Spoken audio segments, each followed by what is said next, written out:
అవనిరా.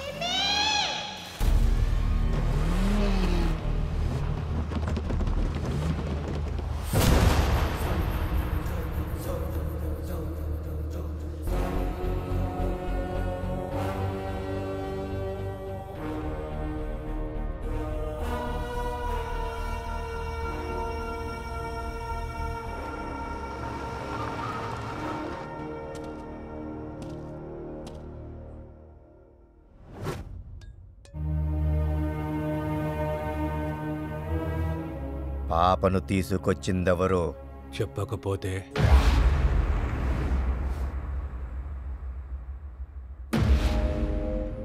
పట్టుమని 100 మంది కూడా లేరు. యుద్ధం అంటే ఏంటో తెలుసుండదు.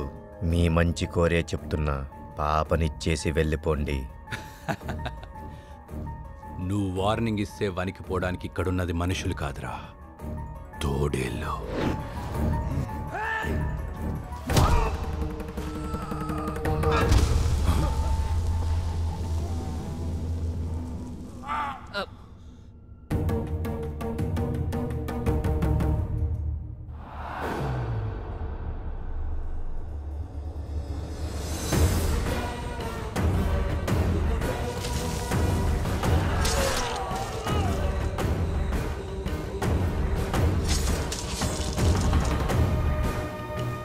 మీలో ఎవరికైనా ప్రాణాల మీద ఆసుంటే ఎత్తుకొచ్చిన పాపను పట్టుకొచ్చి నా చేతిలో పెట్టండి.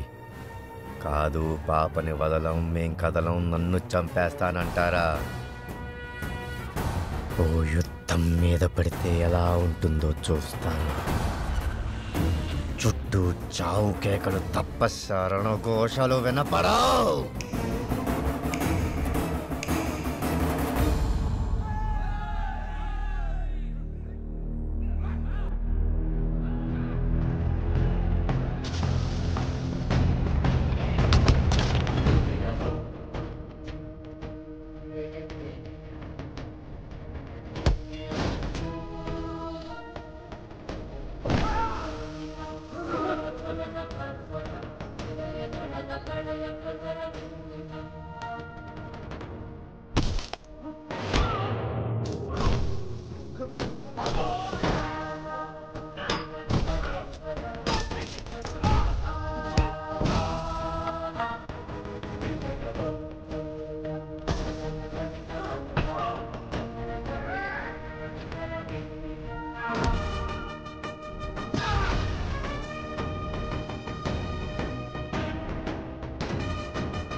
అంటే ఎలా ఉంటుందా?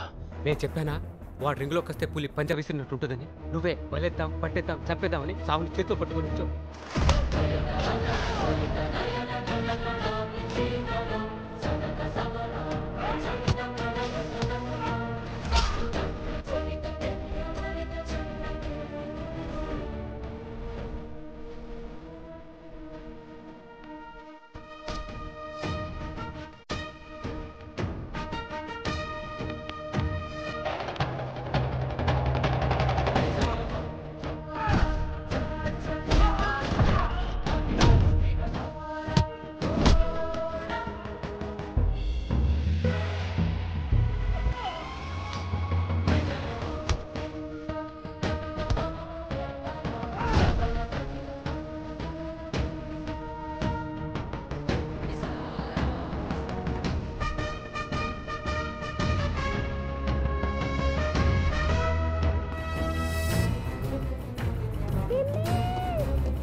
భయమేస్తుంది బింబి.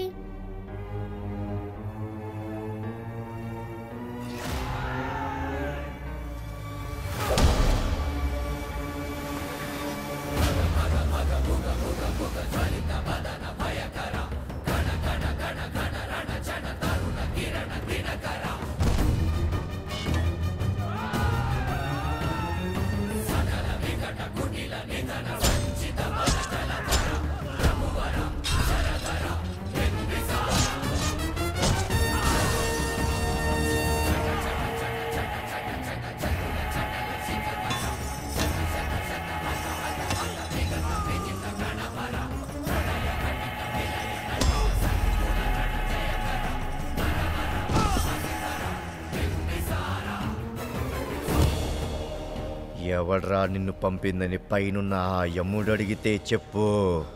కింద ఒకడున్నాడు, వాడి పేరు బింబి, త్రికర్తల సామ్రాజ్యాధిపతి బింబిసారుడని చెప్పు.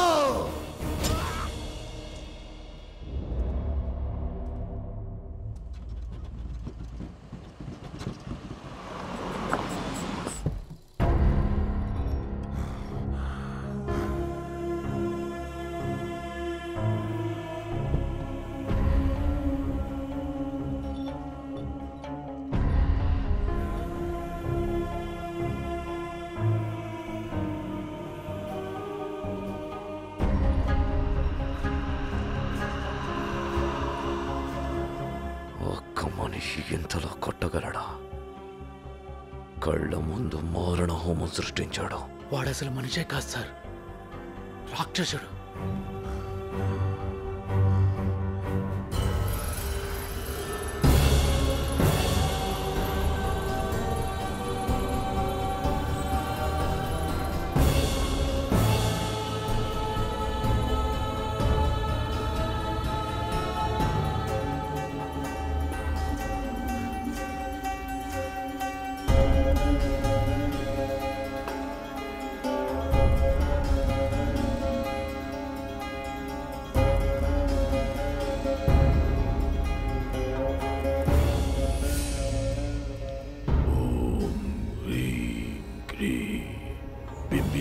ఆకర్ష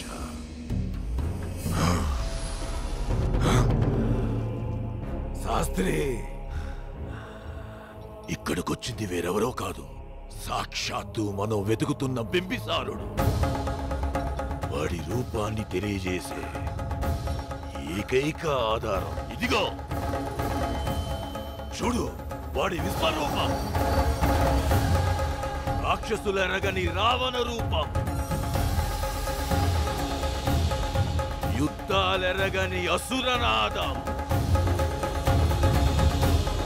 శత్రువులు గెలవలేని కురుక్షేత్ర యుద్ధం, త్రిగర్తల సామ్రాజ్యాధిపతి బింబిసారుని విశ్వరూపం.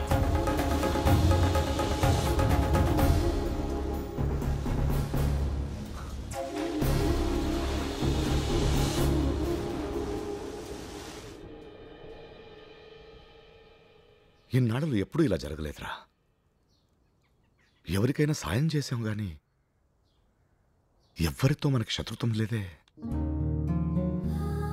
అలాంటిది తరాల తర్వాత పుట్టిన ఆడబిడ్డ, అది కూడా చిన్న పాపని ఎత్తుకెళ్లారు. ఆ రోజు దేవుడిలా వచ్చి ఈయన కాపాడకపోతే మన పాప మనకి దక్కేదా? ఈ సంకేతం ఒక ముగింపా లేక ఇప్పుడే మొదలైందా అర్థం కావట్లేదు. ఏ జన్మలో ఎవరు చేసిన పాపమో మనం అనుభవిస్తున్నాం.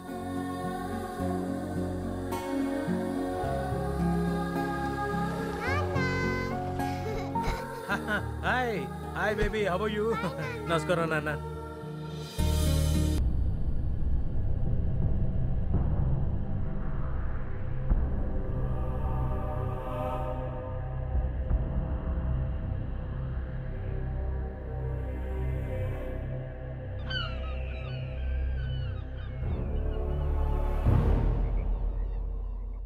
రాజ్యంలో ఈ పరిస్థితికి కారణం ఏంటి? ఎవరు చేసిన పాపమో ఎవరు పెట్టిన శాపమో తెలియదు మహారాజా. పంటలన్నీ కాలి బూడిదైపోతున్నాయి. వైపరీత్యాలు వచ్చి జనాలు చచ్చిపోతున్నారు. తినడానికి తిండి గింజలేదు. జనాలు నానా కష్టాలు పడుతున్నారు ప్రభు. మన దగ్గరున్న ధాన్యాగారాన్ని ప్రజలందరికీ పంచిపెట్టండి. అసాధ్యం ప్రభు. మన దగ్గరున్న నిల్వలతో అతి కొద్ది మందిని మాత్రమే మనం కాపాడగలం. ఈ త్రిగర్తల మహాసామ్రాజ్యంలో ఇంతమంది ఉన్నాం. మన ప్రజల్ని కాపాడుకోవడానికి ఒక్క పరిష్కారం కూడా దొరకపోతుందా? ఆలోచించండి మహామంత్రి. పరిష్కారం ఉంది ప్రభు. ఏంటది? మీరు దాచిన నిధి. నేను దాచిన నిధే? అంటే మీరు స్వయముగా బంధనం వేసి భద్రపరిచిన నిధి.